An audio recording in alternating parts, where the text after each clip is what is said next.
Why did God create this earth? There are 3 reasons. Number 1, to harvest souls.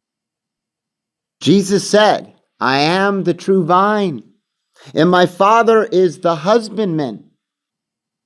He wants to develop fruit, ultimately for his kingdom. Jesus also said, the kingdom of heaven is like a man who sowed good seed in his field. Then what did Jesus say what the field was?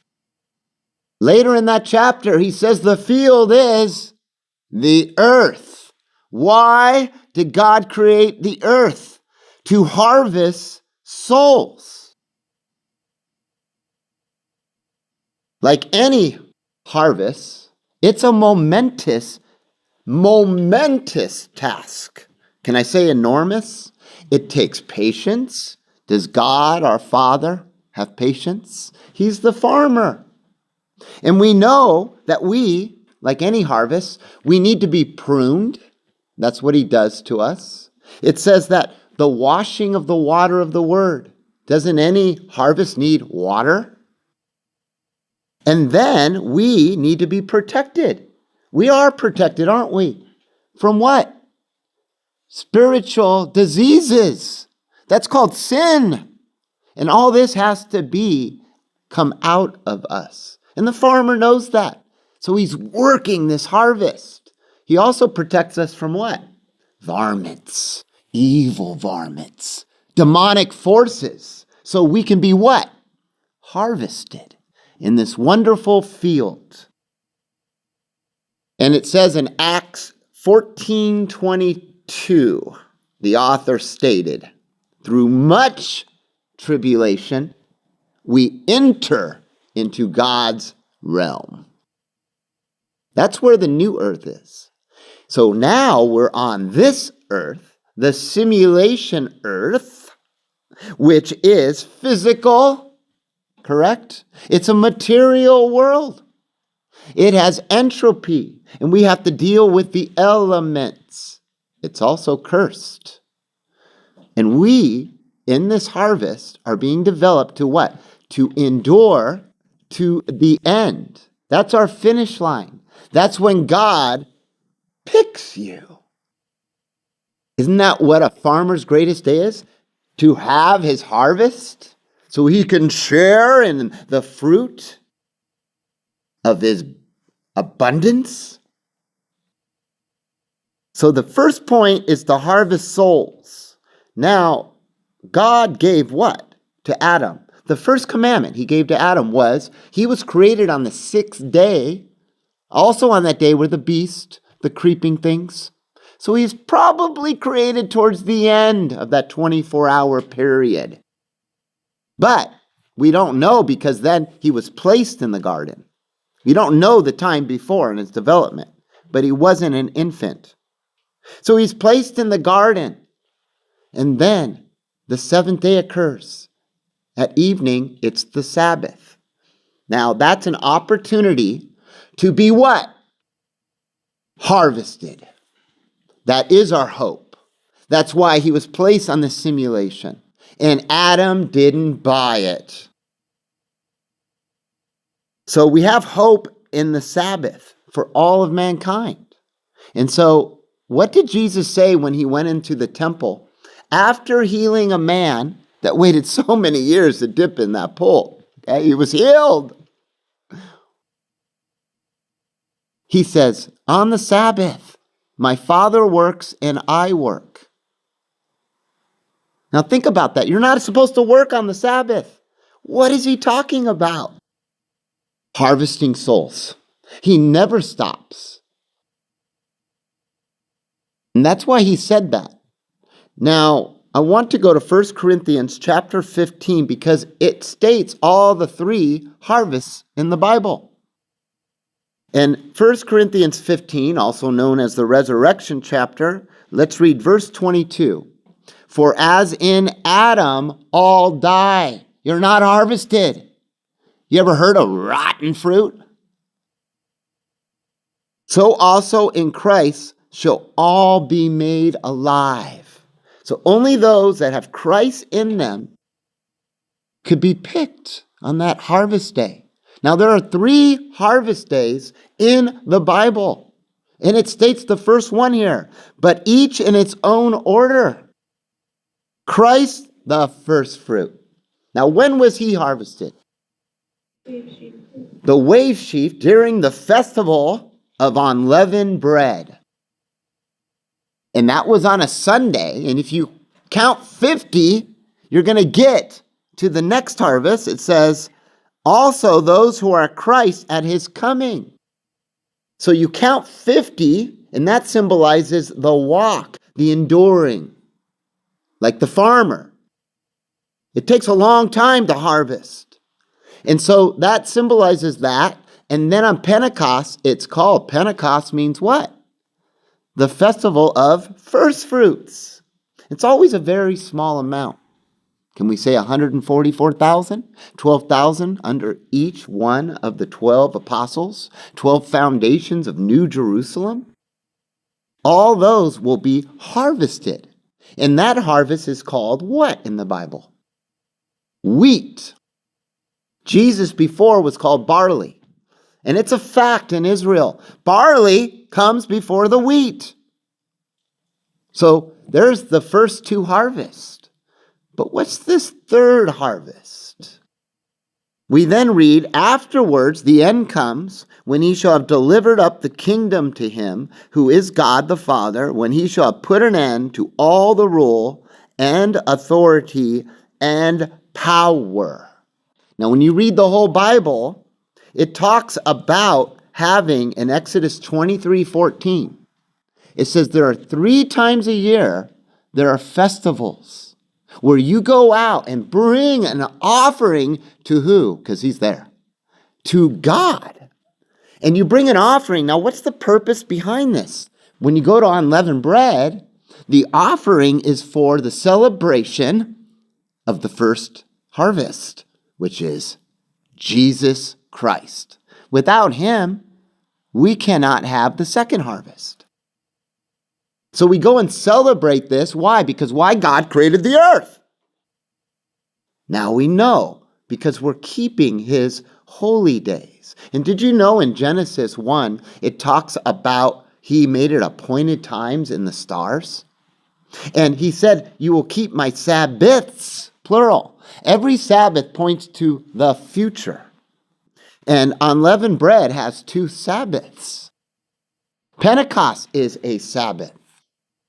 And then you go to trumpets and atonement. And then there's final 2 during what? The festival of Tabernacles, which brings us to the grand finale, the huge festival. It's the fruits and the vegetables, the children of the kingdom, the billions that enter into God's kingdom. It's wonderful. It's when you know what the earth was created for, and the number one reason, because God a long time ago had thought, I'm going to recreate myself. Why is Adam in the image of God? Angels in the images of animals, creeping things, fish, birds of the sky. Because he knew he was going to place his spirit and call us sons and daughters. Some will be kings. And that's the harvest of the first fruits after Jesus. And then the children of the kingdom. Isn't that wonderful to know?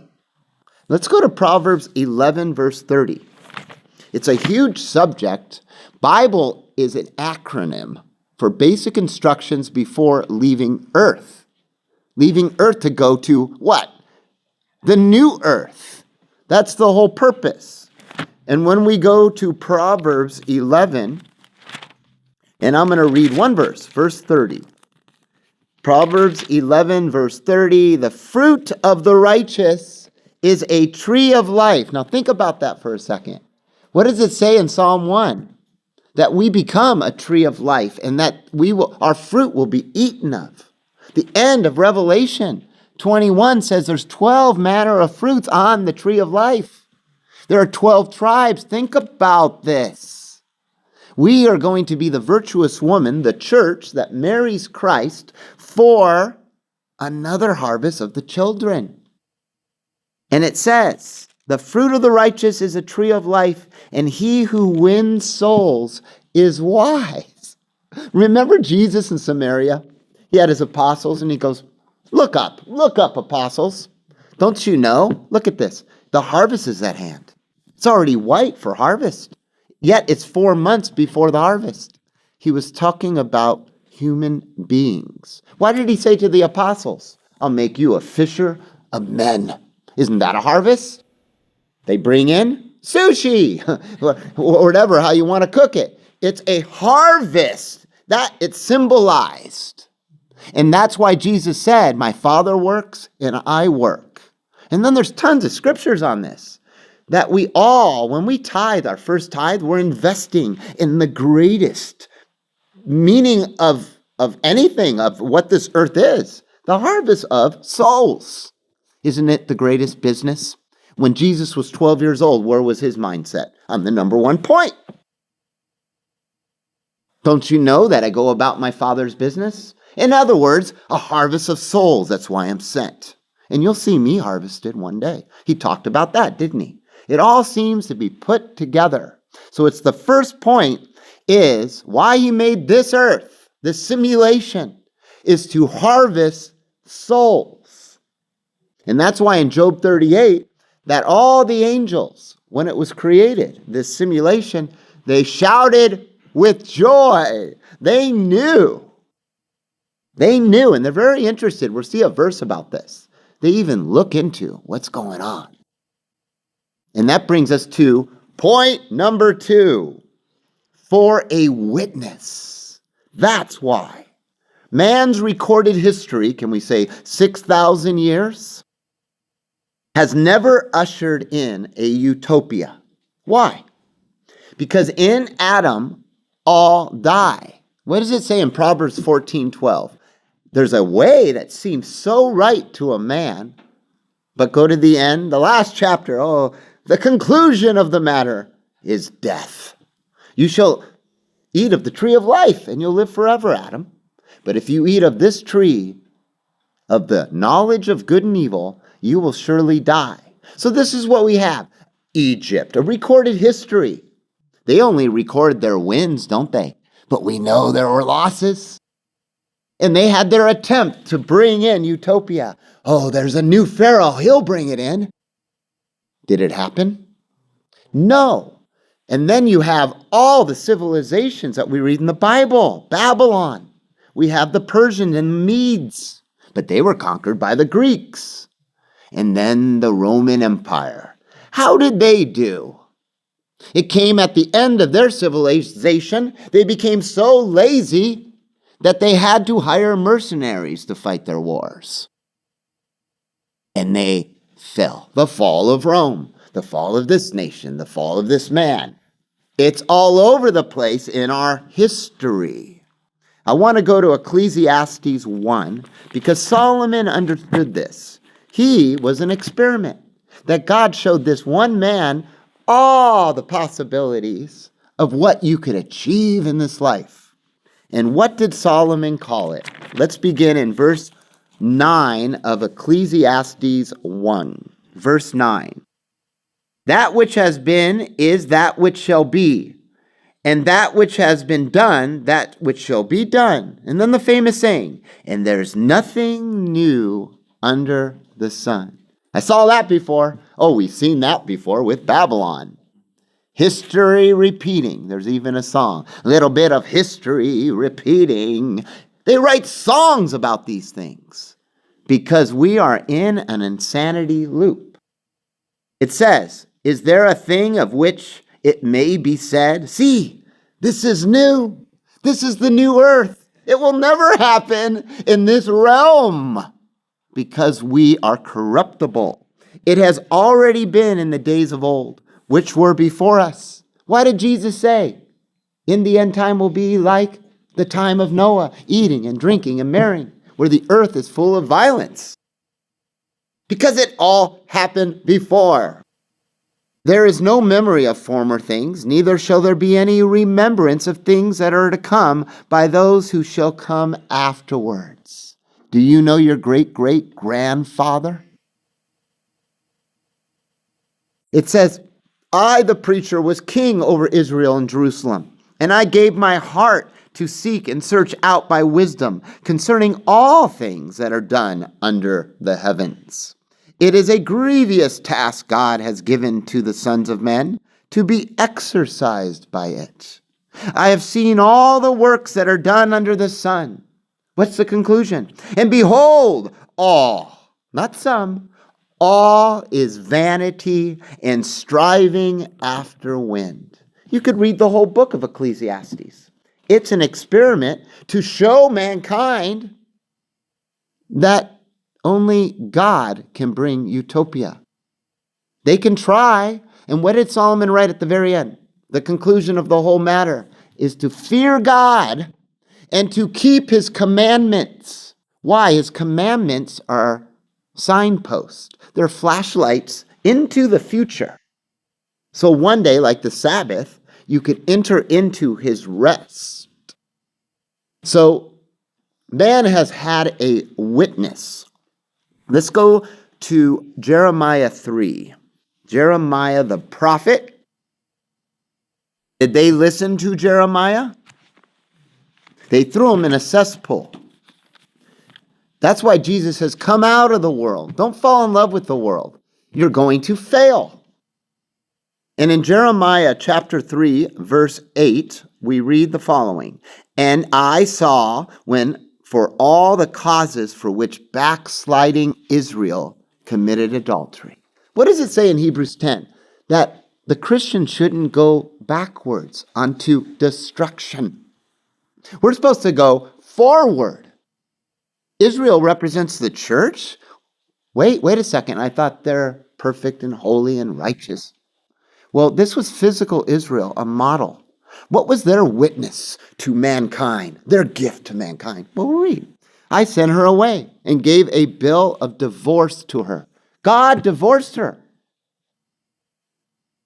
Yet her treacherous sister Judah did not fear, but she went and played the harlot as well. And that's exactly what happens, brethren, that all have sinned and fallen short of the glory of God. We can't put our trust in the rulers of this earth. In fact, it says in Ephesians 6, who's ruling them? Demonic forces. And didn't we do that? There was a few presidents back, and they had a big campaign. You see it over and over. He'll save us. We're going to bring utopia. And then after the term ends, we are 3 or 4 trillion more in debt. It's just inevitable. Who's running things around here? It's a witness. So God, Adam, when he didn't want it, he represented mankind. And God does this a lot in the Bible. You think you can do this on your own? You think you can fight Leviathan? God says, okay, let the rounds begin. Ding, ding. How is it going? It's a knockout. That's what happens. That's why only through the power of God can you prevail. So God stepped back and he let it be a recorded history of 6,000 years where no one can say, the brown people, the white people, we didn't have a chance to rule. Yes, you did. All 5 races have had a chance to usher in utopia. And they all have failed. And that's what God does. He lets us have our time under the sun, so to speak. And it's for a witness. That's another reason why he created this earth. Now I want to go to 1 Peter chapter 1. 1 Peter chapter 1. Now, who is the greatest witness of all? Who showed us the way, the truth, and the life? And the only way to see the Father is through him, for he is the door. That is Jesus Christ of Nazareth. Let's go to 1 Peter chapter 1 and verse 10. We read, concerning which salvation the prophets have prophesied of the grace that would come to you, have diligently searched out and intently inquired, searching into what way and what manner of time the Spirit of Christ which was in them. They had the Spirit of Christ back then. It says, was indicating, testifying beforehand of the sufferings of Christ, all the prophecies that he's coming, and these glories that would follow, to whom it was revealed that not for themselves, but to us they are ministering these things. But to us they are ministering these things which now have been announced to you by those who have preached the gospel to you by the Holy Spirit, sent from heaven, into which things angels desire to look into. They want to know what's going on. So Christ came, the testimony of Jesus. He's the trailblazer. He's the one that shows us how to be successful, to get out of this place, to exit simulation. Otherwise, you'll see in the last point, you're going to burn up with it. So Christ showed us the way, and you could read the Gospels for those 4 accounts. Now, God, like I said, gives a historical record of mankind's attempts, but it's not just mankind. Coming in the future, soon, there's going to be a man of sin that Satan goes inside to. Why? Because he signed the contract. He was taken onto a mount like Jesus and shown all the nations of the world. And if you just bow down to me, I'll give you rule over all of them. And he says, where do I sign? And then it starts a 7-year rule. Interesting, huh? 7. At the middle of the week, we read in Daniel, all hell breaks loose. But God gives him, with Satan inside him, an opportunity to usher in utopia. The first 3.5 years, it seems so good. But the last 3.5 years, it's not so good. Isn't that like the tree of the knowledge of good and evil? And so many times people are deceived by just looking at half of something. And they go, look how great this is. But with God, everything is not just good, it's holy, it's pure. That's why we invest in those things. We then won't fail. So God gave an opportunity, right? And we know by prophecy what happens. And so after that, let's go to Revelation 20. We know the second harvest happens on the 7th trumpet. That's during the plagues of God. Then 7 vial plagues are released, correct? We go, the first fruits on Pentecost, point number 1, harvest of souls, to the sea of glass, which is located where?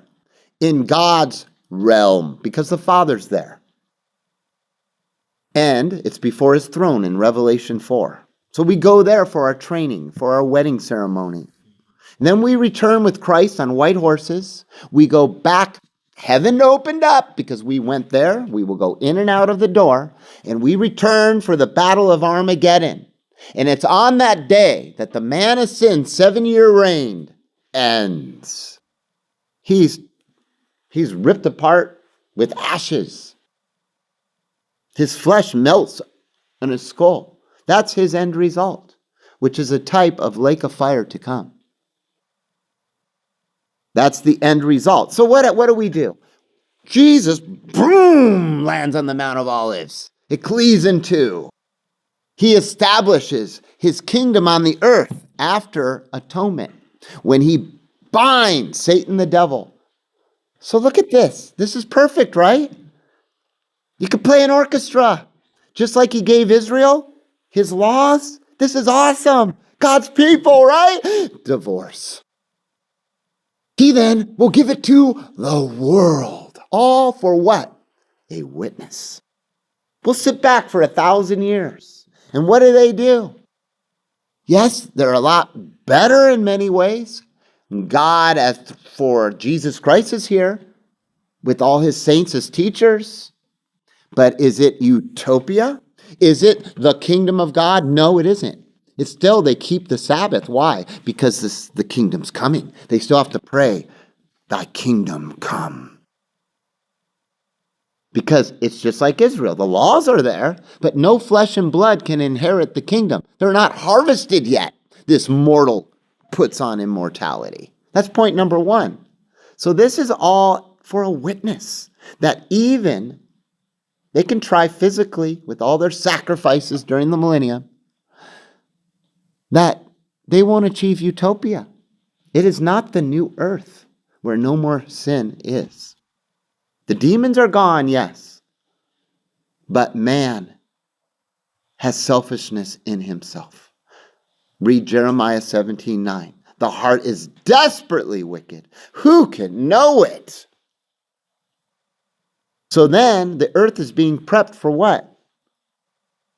For this great physical reboot, which is not a harvest. And it says in Revelation 20, verse 5, that the rest of the dead are raised. You can read in Ezekiel. It's the dry bone chapter. All of them physical, just like Lazarus, just like the 12-year-old where Jesus raised physical. Now they're going to be there, and surely then they can bring utopia, right? And we'll pick it up there in Revelation 20, verse 7.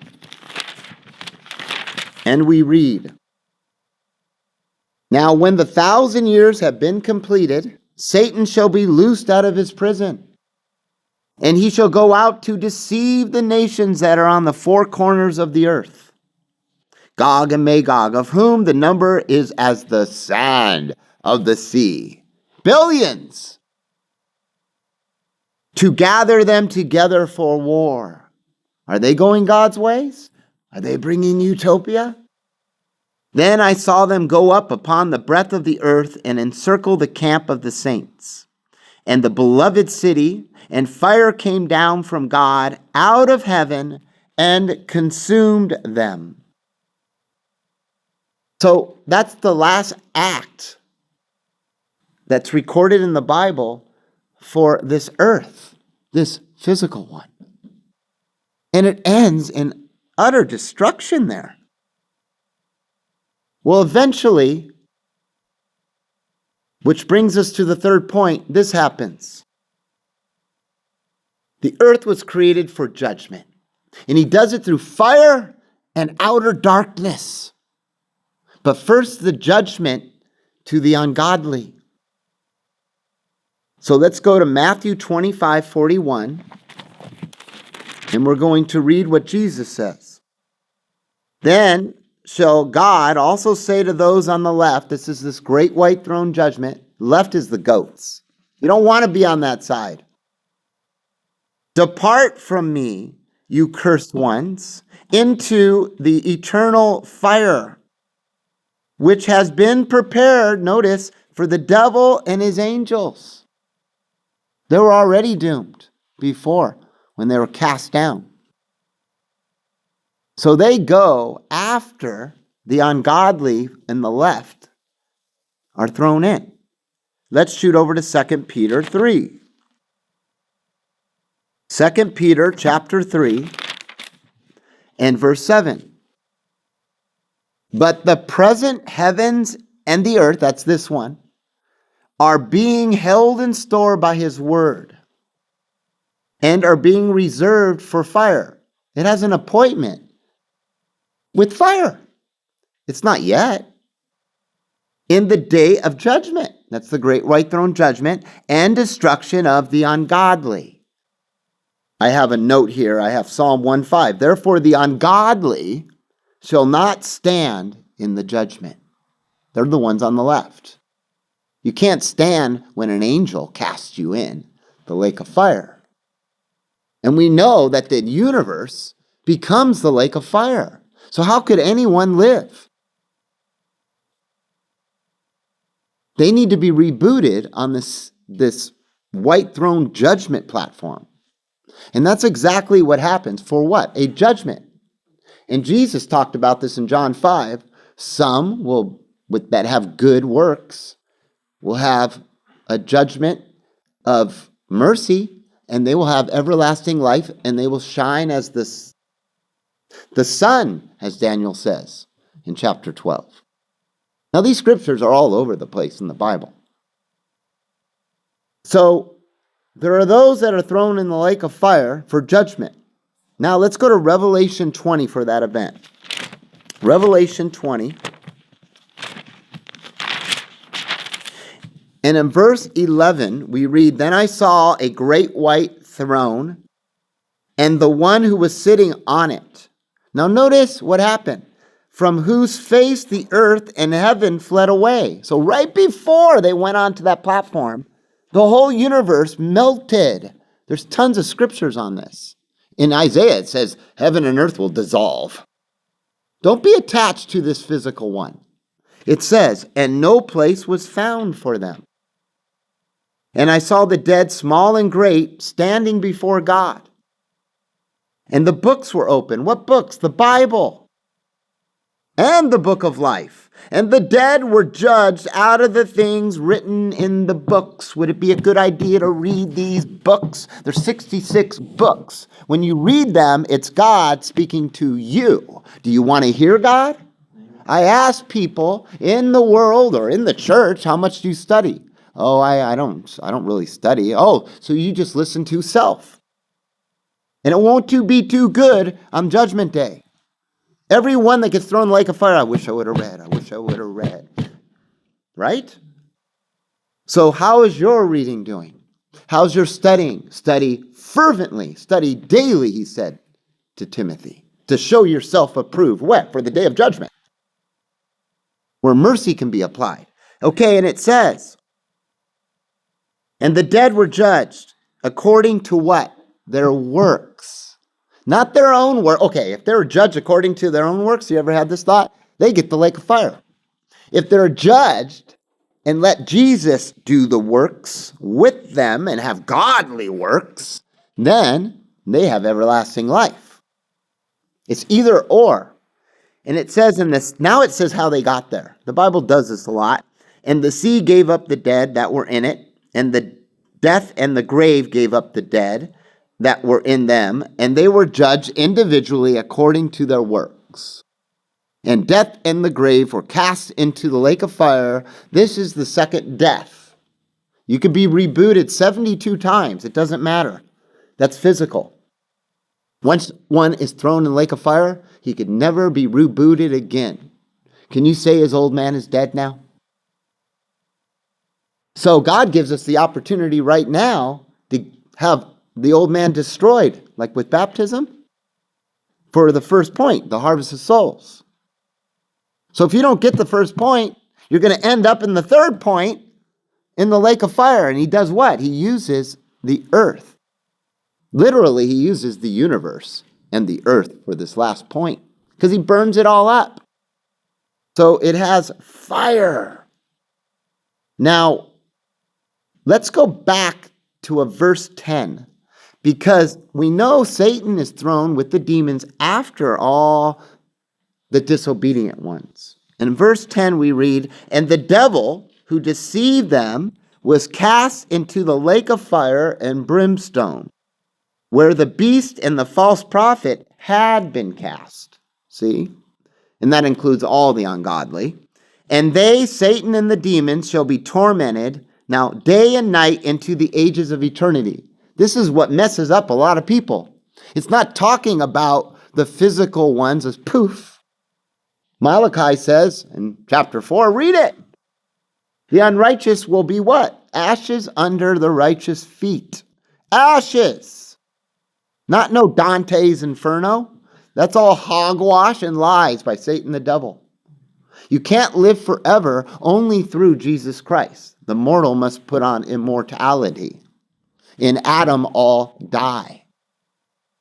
Those are the verses. So, Satan and the demons get cast in. Interesting. But they come from a different realm, right? They're immortal. They can't die. It never says they die. In fact, it says what happens. Let's find out. Let's go to Jude chapter 1 for the last book that we're going to be reading from. And meanwhile, I'm going to give a quote in Proverbs 26:10. Now listen closely. These are all hints. Where no wood is, the fire goes out. So all the physical elements burning. Eventually it'll be a little less. And it's going to take a long time. And Satan and his demons are going to be in it. And eventually it's going to become outer darkness, which Jesus mentions 3 times, that the wicked get thrown into outer darkness, because that's eventually what it becomes. You got to put the puzzle pieces together. The Bible's cryptic. Now, we're going to go to Jude and find out the fate of the demonic forces. Verse 6. And the angels who did not keep their original domain. Now, where is that? That's in heaven. It says, but deserted their habitation. You know what they deserted? The new earth. Just as New Jerusalem is up there now in God's realm, the new earth as well. Also, the new universe. That's all the new galaxies. We're living in a model. You have to understand that. I can prove it. Just really quick, Revelation chapter 5. Who's worthy to open the seals? Right? One of the 24 elders is Jesus Christ. And at that time, they rejoiced. And all the angels, it says, all the creatures.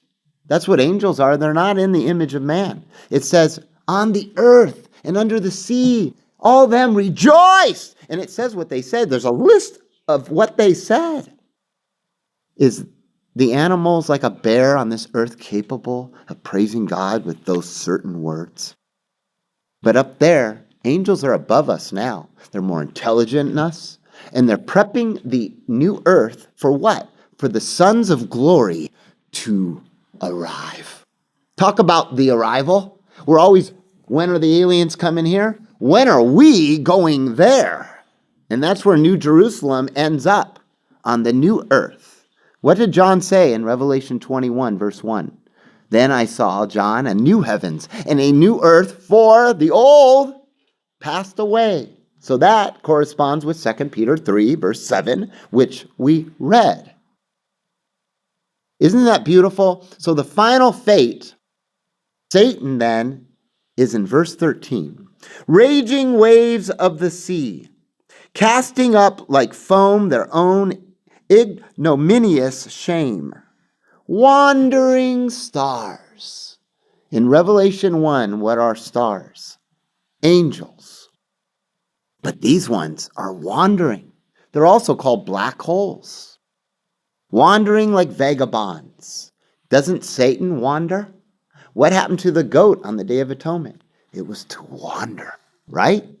And that's what happens. Wandering stars, what's their fate? For whom has been reserved the blackest darkness forever. They're the ones for eternity. Will be tormented for eternity. But it says in Revelation 13, those that put those in captivity will go into captivity. Who's the one putting the most in captivity? Satan the devil. So he is the prince of darkness. So then God says, okay, then you will receive darkness along with all your demon friends, your minions. So that's the final fate of the demons and Satan. So why did God create the earth?